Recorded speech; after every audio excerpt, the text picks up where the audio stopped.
and our subject is simply Paul's last days and duties. Well, I come back to the 9th verse, which will be our starting point this morning. Do thy diligence to come shortly unto me. Here's Paul is in prison in Rome. It is his last imprisonment. He is clearly aware that he is to be executed, and he's indicated that in these last chapters. We've been studying this epistle, and now he appeals to Timothy, who is probably still in Ephesus, though it isn't certain. And he appeals to Timothy to come as soon as he can. Will Timothy make it from Ephesus, if that is where he is, to Rome before Paul is executed? Paul will be taken, according to tradition, to a site some 3 miles outside Rome, and there he will be beheaded. But here he desires Timothy to come. This is not a matter of comfort. This is a matter of final arrangements, organization, things that are needed in various churches. Right to the very end, Paul is still exercising care over the churches, and there's much to be done. Do churches today need a supervisor, such as Paul, to organize their affairs? Do they need bishops or an archbishop or area superintendents or whatever? Is that what this indicates? Oh, most certainly not, because they're not laid down in the scripture. They're no part of the pattern of the early church. But in the case of the apostle, well, this is care of infant churches that have been founded, that have been commenced through his evangelism and that of others too, members of the apostolic band and many other preachers. And so the order for New Testament church government has to be laid down. There are things still to be taught. The scripture is only just becoming complete with the distribution of epistles such as this one. And so there is still a need for some supervision so that the pattern of ordering the churches operating as autonomous churches is laid down for all time. So the function of Paul is not an example for all ages. But anyway, he desires Timothy here. Do thy diligence, do your best to come shortly, which could be translated quickly, unto me. And then, verse 10, we come to a sour note. Why is Paul anxious to have the help of Timothy? Well, number of reasons, obviously. Timothy knows Rome. He's been with the apostle before. He knows the church. He knows the people. Timothy is familiar with all the traveling workers and preachers. And so he's the very best person to assist Paul in his last moments with final directions. And also, he has only Luke with him. And Luke won't be available to do everything and to make all the journeys necessary, because various people have been sent to different places. We'll come to Demas in a moment. But you look at verse 10, you find Crescens has gone to Galatia, Titus unto Dalmatia, and verse 12, Tychicus have I sent to Ephesus. So he's without helpers apart from Luke, the beloved physician, now that Demas has gone from the scene. Let's spend a few moments with Demas, verse 10. For Demas hath forsaken me, having loved this present world, and is departed unto Thessalonica. So the apostle has been caught out, I may put it that way. He's been sending his workers, available preachers here and there to different places, and he had Luke and Demas, but Demas has gone. He's run. What a tragedy that is. Demas has abandoned the work. He's mentioned elsewhere as a worker. He was a preacher, clearly. leading helper of the apostle, but he's gone. He's abandoned the faith too, it would appear. He's loved this present world, which means also that he no longer loves or even claims to love the Lord. He's loved this present world. What a tragedy. How did it happen? How did it happen that one who rose so high within the company of Paul's laborers, fellow laborers, now has abandoned the faith and gone? How can it be? He's obviously preached very acceptably the truth. He's obviously been alongside the Paul and joined in the gatherings for prayer, and he's prayed. He's passed muster. Nobody has suspected him of being a phony, of being somebody who wasn't really converted. His heart wasn't there. The apostle doesn't appeal for him for prayer as a backslider. He's not like John Mark when he was very young, who abandoned one of the earlier missionary journeys of the apostle Paul. Well, he did so because of weakness. He didn't love this present world. He just couldn't stand up to the rigors and the distances covered and the persecution and the difficulty. So he went home. And later on, as you know, when Barnabas wanted him to rejoin the work, Paul resisted that. But John Mark had recovered himself. And now, as Paul mentions him in this very passage, he wants him back to help him, to assist him. So John Mark was more of a backslider. He was somebody who wilted under the pressure. He wasn't a false convert, but Demas appears to be. Demas, it's dealt with so briefly. For Demas hath forsaken me, abandoned me, if you like. Well, he'd picked a moment to do so. Paul now was sentenced to death. There was going to be no release for him. The first time he was in prison in Rome, he was even allowed to live in his own hired house with soldiers to guard him. And he was released, and he refers back to this in this very passage. And after that release, he continued to preach, and he went from place to place, and as I shall mention, possibly even to Spain, to the most western point of Europe from his vantage point. But now he's been rearrested. And at such a moment, Demas decides there's no future in the Christian ministry for him, and he loves this present world. And he goes to the second largest city at the time in that area of Greece, and he's going to make his fortune or whatever he's going to do and settle there. Demas, what a tragedy. Well, it happens that people can get so far, and it's revealed that the world is still in their heart, and they're not really children of God. They've never been given new lives. They've never received a new nature. Sadly, it has to be said that in any church, and a company as large as ours, we will have some people who haven't really come to Christ. They believe the doctrines theoretically. They may be very talkative about them, but there's something wrong. Really, the world is in their hearts. They don't really walk in union with Christ. They know it, I think. They must know it. They must know they're not genuine. They must know that really they'd much rather watch the television than pray or read the Word. They must know things are not right, and they're not like other Christians. But they put on the front and half think they are. And you know, it's easy for people, relatively easy for people who are not truly converted to be thought well of in the church, and for it to be assumed that they are converted. Because we want the best for people.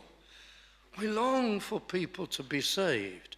And if somebody says, I am a Christian and I'm saved and I believe the same things as you, we don't readily suspect, I wonder, I wonder if it's true. I wonder if it's right. We don't subject them to a searching spotlight of inquiry. We are an easygoing people and a kindly people, I hope. And we're concerned for people, but at the same time, well, we can be taken in. It is our duty to try to ensure that only people who are truly saved join the church, only people who have a real experience, but we're not infallible, and we can be taken in, and people who are not really there can get in. It happens even in the ministry. I know there are ministers, even evangelical and reformed ministers, who turn out not to be saved, really. And as the years go by, you can often see it. They're not interested in the growth of their churches, in the salvation of souls, in the spiritual education of children. They're not really interested in these things. They follow all the worldly amusements and entertainments and movies and so on. And they seem to be two people at once. Some of them are even quite proud of this and pleased with this. And I understand there are quite a number of blogs by ministers that tell you all their favourite pop songs and films and things like that, and are quite brazen about it. And the world is still in their hearts. So it's even in the ministry. I'm sorry to go on at such length about this, but do make sure that you really know and love the Lord. And I don't want to plunge anybody into an assurance problem, but if you're in doubt and it isn't your longing to please him and to serve him and to love him and to read his word and to pray to him, well, make sure you know him and you've repented of your sin and you've given your life to him. Well, Demas, look at him. Verse 10, Demas hath forsaken, abandoned me, having loved this present world. He loved it. He envied the people. He wanted wealth. He had ambitions, what he could accomplish. He wanted to be well thought of and noticed. And his play act was abandoned eventually when the going was very difficult and the Apostle Paul was condemned. Well, he went to Thessalonica, didn't go to the church there, I shouldn't imagine. He liked the fellowship of worldlings. He was very happy with that. He didn't miss the gathering of God's people and the worship and the fellowship with God's people. Didn't seem to miss it. He'd never renounced the world, and all along he preferred it. So he's gone to Thessalonica. So the apostle is alone. Verse 11, only Luke is with me. Luke, what courage. He could have been arrested at any time. Luke, the doctor of the company. And now, well, this is just past AD 64. Rome has gone up in flames. Nero, despot, tyrant, emperor of Rome, he had been blamed by the common people. He had diverted attention from himself and any guilt he may have had by blaming the Christians. So in fury and in hysteria, the population of Rome had generally turned against Christians. Nero had ordered the execution of thousands of Christians, and they died in terrible ways. You know it from school history, if from nothing else. The terrible purge ordered by Nero of Rome, of Christians. At such a time, Paul, the apostle, is in prison in Rome. And at such a time, Luke is the one who takes him food and provisions and simple medications into the prison. And he is most likely to be arrested. And Timothy is asked to come too. These men had tremendous courage. Amazing, the courage of Luke to always stand by and stick by Paul at such a time when Christians were so hated and so opposed. Only Luke is with me. Take Mark and bring him with thee. He was ministering not far off. For I think he'd probably offered to come. For he is profitable to me for the ministry. Mark particularly knew Rome. He'd been there for some time, and he knew all the Christians. No more useful person than him now. And verse 12, Tychicus have I sent to Ephesus. And now this famous cloak in verse 13. Let's just look through these verses of the apostle's last days and his last duties. Verse 13, the cloak that I left at Troas. That wasn't very far from Ephesus. If Timothy was at Ephesus, he could go to Troas, which was scarcely a diversion for him, and then he could do the remaining 570 miles to Rome. Some journey. He's going to do it in a hurry. But this famous cloak, there have been so many sermons preached on Paul's cloak. What was it doing? All the way at Troas with Carpus, obviously a well-known Christian.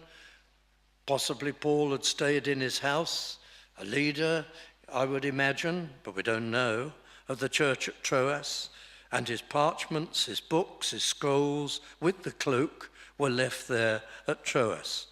The Apostle Paul, why didn't he have his cloak with him? Well, any number of possibilities.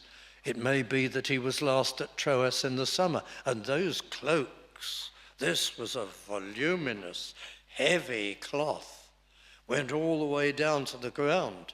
Now, if he's not executed within days, but within weeks, then there's the cold winter, and he's in a dungeon, and he wants his cloak.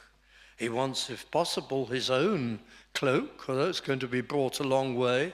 Timothy's coming anyway, and rather than get a new one via Luke, which the Roman soldiers would simply purloin when they executed him, so bring my old cloak. It's worn, but it's warm. So bring it with you if you can, Timothy, the cloak that I left at Troas with Carpus. Why people like to preach about the cloak, though? You cannot do it without a lot of supposition. I've seen sermons about Paul's great self-imposed poverty. Well, he did live a very simple life. He didn't live like some of your pastors do today in the charismatic churches as rich men. And I was reading once about one who even owns a helicopter and another who owns a jet and so on. He didn't live like that. He lived in a very simple manner. But I think it goes too far to say this threadbare, worn-out, ragged cloak, no one's ever seen it. But it was possibly an old cloak, yes. The cloak that I left at Troas with Carpus when thou comest, bring with thee. And the books. And there's lots of sermons preached about the books too. Very interesting when we haven't the slightest idea what they were. We can only imagine they weren't books. Of course, they were scrolls. But our translators helpfully supply books. So, to our understanding. Whether these scrolls were copies of the Old Testament scriptures, perhaps, that's very possible, or things that the apostle had made all kinds of notes in, or possibly letters of his own, though that's perhaps unlikely. Although that's a popular assumption, why would the apostle bring into prison when he was under condemnation letters bearing the names of other people who would instantly be hunted down? But especially the parchments. They wouldn't actually have been parchment, they would have been leather kind of things, materials for writing on perhaps. Some have even ingeniously suggested that they included his certificate of Roman citizenship so that he could present that if there was a final hearing. But whatever they were, he's going to be studying and working to the very end. That's the main point you can derive from this quite incidental reference. The Apostle Paul is under condemnation. He is not going to feel sorry for himself. He's going to be serving the Lord to the last available moment. So bring the scrolls and the parchments and the cloak. And then, verse 14, Alexander the coppersmith did me much evil. Now, I think there's little doubt that this is in connection with his final trial. These are important verses. Look at them with me. I'll read just 2 or 3 of them before explaining them. Alexander the coppersmith did me much evil, which means here damage, harm. The Lord reward him according to his works. That doesn't mean now. This is the language of the day of judgment. In the final day, may God reward him according to what he has done and what he deserves. So there's no personal vengeance from the Apostle Paul. In fact, the Apostle Paul doesn't believe that the damage that Alexander has done him is the reason for his condemnation, even if it is. It is God's overruling. God has permitted things to work out so that evil Alexander's harm and damage lead to Paul's execution. He's in the hands of God. He's going to have the great honor of martyrdom. And martyrdom in the case of the Apostle Paul is very important. No one can say that the one to whom instrumentality was given to write so much of the New Testament and all the epistles was a man who might be insincere or just out to please himself. He is shown to us to be a man of sincere faith who would not recant and not deny the Lord even when faced with execution and death. So it's very important, really, and helpful to us to see the apostles, all of them, standing, no matter what. These are the men who give testimony that they've seen the risen Lord. Oh, but that was 2,000 years ago. Can you believe their testimony? Can you be sure? Well, they all died rather than deny it. They all forfeited their lives rather than go back on their statements and on their faith and Christ. So, like the other apostles, the martyrdom of Paul is important, and it's a great honor before God. And so it's not Alexander the coppersmith who brings it about, it's the Lord who allows it. In the same way, Christ went to Calvary's cross. It wasn't the Jews who did it, or the Romans. It was, of course, but it was God who permitted it. It was planned from before the foundation of the world. And so here in verse 14, Alexander the coppersmith did me much evil. The Lord reward him according to his works, of whom be thou aware also. This man is so vindictive that he may get hold of Timothy when he comes to Rome. He's got his spies out. He seems to be carrying out a campaign, and he has the ear of the authorities. He's used by them. He's a false witness for their prosecutions, of whom be thou aware also. Be careful of him. He doesn't come spitting venom. He comes with guile and smoothly, and he will deceive you and take an interest in you possibly. So beware, watch out, for he hath greatly withstood our words. What words? In the margin of the King James Version, it suggests our preachings, but that's quite wrong. The margin suggestion is wrong. Our words are our statement in court, our defense. Alexander the coppersmith has clearly been, or probably been, the witness for the prosecution against Paul, to tear apart Paul's defense, to deny it, to lie about him, to say false things about him. It's very unlikely that this Alexander is mentioned elsewhere. There are a number of Alexanders in the New Testament. There's one in 1 Timothy who was a false teacher with Hymenaeus. But it's not him. This person is distinctly identified, Alexander the coppersmith. He's quite different. He doesn't live in Ephesus like the other Alexander. He lives in Rome, it would appear, and is operating there, but he's hand in glove with the Roman authorities. Of whom be thou ware also, for he hath greatly withstood our words. In court, that must be. This is the last defense. That's what Paul is speaking about generally. Look at verse 16. At my first answer, my first defense, no man stood with me. Verse 15 and 16 belong together. This is about his court hearings. But let me anticipate things for a moment. Go to verse 16. At my first answer, now what the apostle probably means here is not his present trial, but his earlier trial, of whom you beware of Alexander the coppersmith. He's been in court with us. May I just speculatively amplify the passage?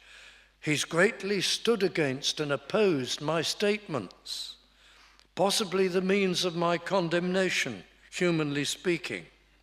Now, verse 16, at my first answer, my first trial, my first defense, my first response, but that was 2 years before, 18 months to 2 years previously, when Paul was in Rome. That was a different imprisonment. He wasn't condemned then. He was in his own hired house. And at that trial, it turns out, he was acquitted. And he went on to preach. Look at the verse 16. At my first answer, my first defense, no man stood with me. I'll come back to that. But all men forsook me. I pray God that it may not be laid to their charge. Notwithstanding, that time the Lord stood with me and strengthened me, that by me the preaching might be fully known. He was released, you see.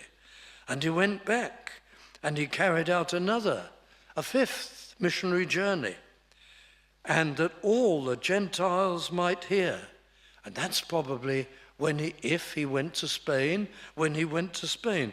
In Romans, he tells us that that's what he aims to do. That's what he plans to do, to go as far as Spain. But he was arrested. He was interrupted. But now he has this first hearing, verse 17, and he's released so that the preaching might be fully known. And he continues his work and goes even further, and that all the Gentiles might hear.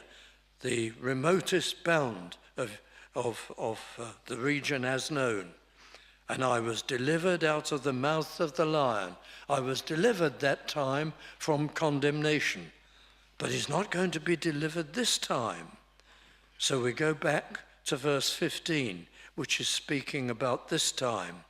Of whom be thou ware, careful also, for he, Alexander the coppersmith, hath greatly withstood our words. So the Apostle Paul, well, humanly, it is unlikely he'll be released this second time. Why, it's AD 64 or after. It's some time, if you're interested in dates, between AD 64, when Rome burned and the tide turned against Christians, and AD 68, when Nero died, because Paul was martyred under Nero. So between those years, possibly Rome went up in flames in July, AD 64. Possibly after that, in the winter, asking for his cloak, it must be winter now, Paul is condemned. End of 64, possibly 65. Some people put it as late as 67. He'd been arrested where? Maybe in Troas, where he'd left his cloak. Maybe his activities, that's why he didn't have his cloak, possibly. It was there he was arrested. Maybe on the journey, somewhere between there and Rome. Maybe it is soon after AD 64, because it would be typical of the apostle to hear that Christians were now in dire trouble in Rome and being executed in their thousands. And what would he do with his courage? He would promptly go to Rome, whatever the risks, to comfort them. So it's possibly late 64, early 65. He's gone to Rome to hold up the persecuted believers in Rome and to be a blessing to them. And he's been arrested there himself. So somewhere between Troas and Rome, or at either place, he's arrested. He's in prison. He's had a trial. The trials of that time. Well, the trial house in Rome was a very large building. We would view it more as a small arena, rectangular, and at the end there was a platform called the tribunal, and on the platform there was an ivory chair, and the judge or magistrate would sit in that. And then in front of him there were a row of people called the assessors. They had no authority in the decision, not like a jury, but they advised the judge on points of law. And then at some distance, the building would be rectangular with an open roof in the middle, but side roofs covered the side galleries and the front and the back, so the middle would be open to the air. At a distance, there was the accused in a kind of dock, and beside him were the lawyer for the prosecution, the lawyer for the defense. The patrons, who were they? Well, they were people who came to speak for your good character. They had to be Roman citizens. They had to be people of standing, wealthy people whose names were known, who held important posts. They were the patrons who came to say, I can vouch for this man. I know his good character and his standing, and so on.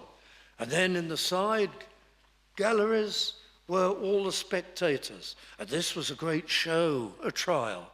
And they were always crowded. And there, facing the judge at a distance, would have been that witness for the prosecution, Alexander. What part did he play? Well, he'd made it known to the prosecution, I will speak against this man. I am prepared to say, I have heard him so preaching and so speaking as to bring people to civil unrest, to rebellion against Caesar. Who knows? All sorts of things. This is his message. This is what he says. Now, previously, the Apostle Paul had been able to demonstrate to the judge that he was a preacher of Christ, and he didn't oppose Rome, Caesar, the emperor, the rule of the authorities, or anything of the kind, and he'd been falsely accused. But this time, he couldn't do that, because everything he said was opposed by Alexander, who was called forward, and this is my supposition, and denied it, whatever Paul said. And so sentence was given against him. Now, there's an interesting insight into his earlier trial. Time is going on, but I must just tell you about this because it's so important. Verse 16, at my first answer, 18 months, 2 years previously, his earlier imprisonment, when he was tried there, at my first answer, no man stood with me, but all men forsook me. Now that reflects very badly on the Christians in Rome, but not quite as badly as you may think, because this would refer to patrons. The people who forsook Paul and wouldn't stand with him were the people qualified to act as patrons, those Christians in Rome who were wealthy and significant and had money and Roman citizenship. Many of the ordinary Christians and even the preachers were ex-slaves. Many of the ordinary Christians, they didn't have money, they were not conspicuous, they were not great people, not many mighty, not many noble, says the apostle. It's not them who are not standing with Paul, it's the rich Christians who let him down, the wealthy ones. They were terrified of losing face or place or position. Let that never be the case. We also have in the epistles and in the book of Acts the record of a number of prominent, wealthy believers who took risks and who stood. But there were none in Rome at Paul's first hearing. That's very sad. They all looked the other way. What about us, dear friends? It was the rich Christians, the people of standing, who turned out to be the weak Christians in Rome at Paul's first hearing.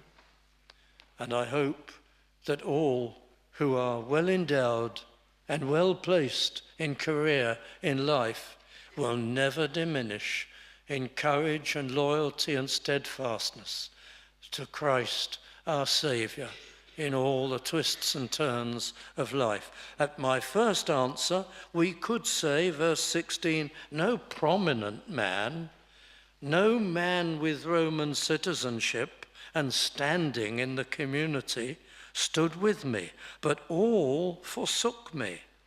But Paul feels for them. He doesn't actually chastise them. I pray God that it may not be laid to their charge. Forgive them, Lord. Forgive them in their weakness. Make better men of them. And at that time, verse 17, and I'm going to have to come to conclusion soon, notwithstanding, the Lord stood with me and strengthened me, that by me the preaching might be fully known. Though he had no patrons, this is the earlier imprisonment, 18 months, 2 years previously. Though he had no patrons, yet God so enabled Paul to defend himself from the prisoner's dock, and at the same time so worked in the judge's heart, making him fair and objective, that Paul's word prevailed over the words of his accusers, and he was released so that the preaching might be fully known. And he promptly went out and extended his missionary journeys and reach even further, that all the Gentiles might hear. And I was delivered out of the mouth of the lion. Well, now as we come to conclusion, verse 18, and the Lord shall deliver me from every evil work that is harmful act against him, and will preserve me unto his heavenly kingdom, to whom be glory for ever and ever. What does verse 18 mean? And the Lord shall deliver me. What does the apostle mean by that? Is he talking about earthly deliverance? Or is he talking about spiritual deliverance? He's clearly talking about spiritual deliverance. How can we say that? Well, because he's already said he's going to die. He's told us in so many words he's under condemnation. He clearly knows sentence has been passed. So he wouldn't say and contradict himself, the Lord will deliver me from my imprisonment, from my sentence of death. So when he says these grand words, and the Lord shall deliver me from every evil work, including the executioner's axe, he's speaking spiritually. After the previous imprisonment, he was delivered from death. But in this imprisonment, he's going to be delivered by death. Death is going to take him. The executioner's axe will fall, and the apostle will instantly be conducted into the paradise of Christ. They will not be able to half execute him, as they often did, and especially at that time after the fire of Rome. They tortured the victims, they hurt them, they gave them slow, lingering deaths. The Lord will deliver me. And he did. He was executed and went straight into glory. It's as though Paul had 3 deliverances. One on the Damascus Road, when Christ saved him, when he saw Christ and he realized that Christ has shed his blood for sinners, and he grasped the atoning death of Christ, dying as a substitute, bearing in indescribable agony the eternal punishment of sin on behalf of his people. And Paul was delivered, and he turned to Christ with all his heart and submitted to him, and the persecutor became the Christian and then the Apostle Paul. His first deliverance. His second deliverance was when the Lord marvelously strengthened him and gave him the words so that he was released from prison for another great missionary journey. And the third deliverance was when he was delivered by death from all further harm and ushered straight into the paradise of Christ. Actually, that middle deliverance was probably repeated many times. And that's how it is with us. Delivered at conversion, delivered many times through prayer from difficult circumstances, delivered finally from all further ill by death. And so the apostle completes his journey, faithful to the last. May we all have that experience. Why it meant so much to him. He knew human weakness. When you stared death in the face, you could recant. You could deny the Lord. All would be well. And he feared. He tells us elsewhere. He feared lest in human weakness and frailty he should ever deny the Lord. But he was delivered from that. That was his greatest hope. Delivered from shame, denial, recanting, turning back, and held all the way to the end. And we pray that that will be the experience of every one of us. No Demas, but a Paul. That's the longing of every Christian heart.